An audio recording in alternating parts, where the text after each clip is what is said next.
అమ్మా శామ్, మీ ఇద్దరికి అన్యాయం చేశానమ్మా. అయ్యో, అలాంటిదేం లేచినత్తా. లేదమ్మా,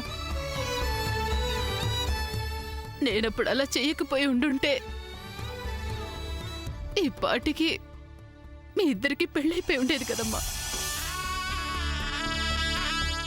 సూర్యకి సామానికి ముడిపడాలని రాసిపెట్టుంటే వీళ్ళిద్దరు పెళ్లి ఎలా జరుగుతుందనే చెల్లి.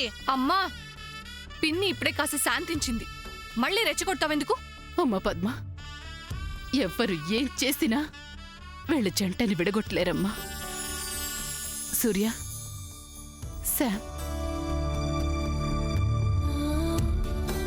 మీ ఇద్దరిని పక్క పక్కన చూడాలనుందిరా. అమ్మా శామ్, రా ఒకసారి, రా ఇలా రా. రా.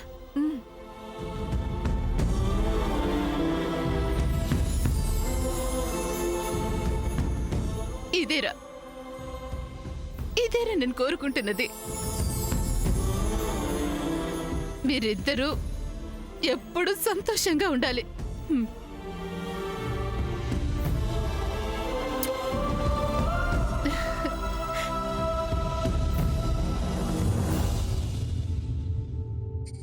సూర్య, ఎవరో వచ్చి వెడ్డింగ్ ప్లాన్ బోర్డ్ డెస్ట్రాయ్ చేసినంత మాత్రాన మన వెడ్డింగ్ ప్లాన్స్ ఆగిపోతాయా?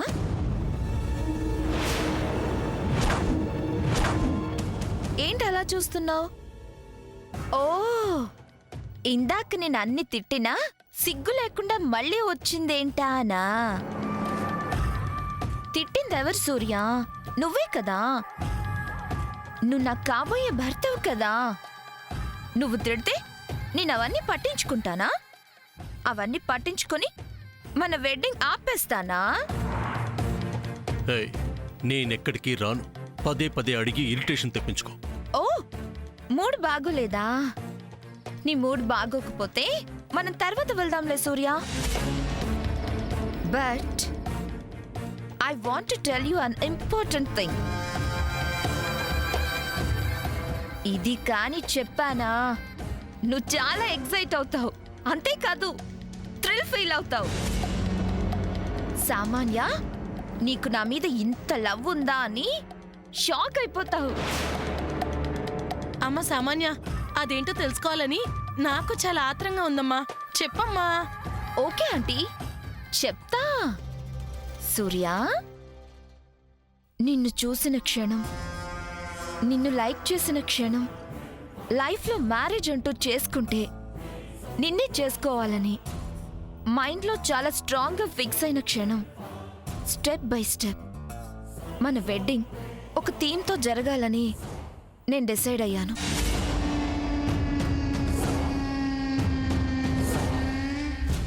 ఆ థీమ్తోనే మన వెడ్డింగ్ జరగాలి సూర్య.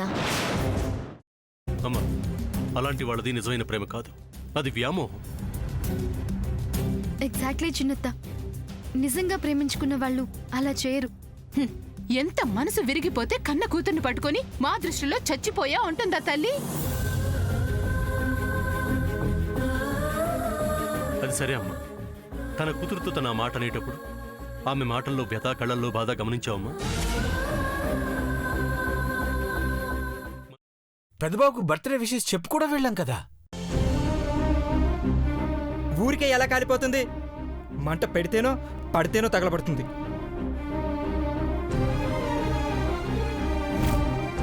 కరెక్ట్ చిన్నబాబు, నీకొచ్చినట్టే నాకు డౌట్ వచ్చింది. పార్వతే షర్టును తగలబెట్టిందనుకుంటా.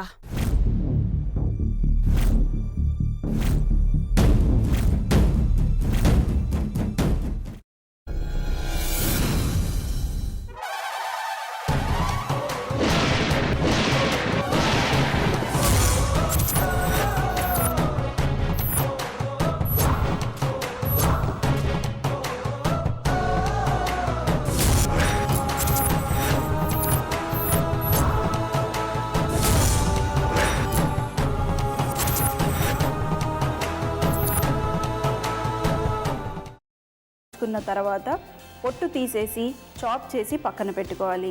ఒక ప్యాన్లో కొద్దిగా నూనె వేడి చేసి అందులో ఆవాలు, మినప్పప్పు, శనగపప్పు, కరివేపాకు, సన్నగా తరిగి పెట్టుకున్న ఉల్లిపాయలు వేసుకుని 1 నిమిషం పాటు వేయించుకోవాలి. ఆ తర్వాత కాల్చి కట్ చేసి పెట్టుకున్న వంకాయని కూడా అందులో వేసుకుని బాగా మిక్స్ చేసి బౌల్లోకి ట్రాన్స్ఫర్ చేసుకుని అందులో తగినంత చిక్కటి పెరుగు లేదా పల్చటి పెరుగు వేసుకుని మిక్స్ చేసి అన్నంతో కానివ్వండి, చపాతీతో కానివ్వండి సర్వ్ చేసినా చాలా బాగుంటుంది.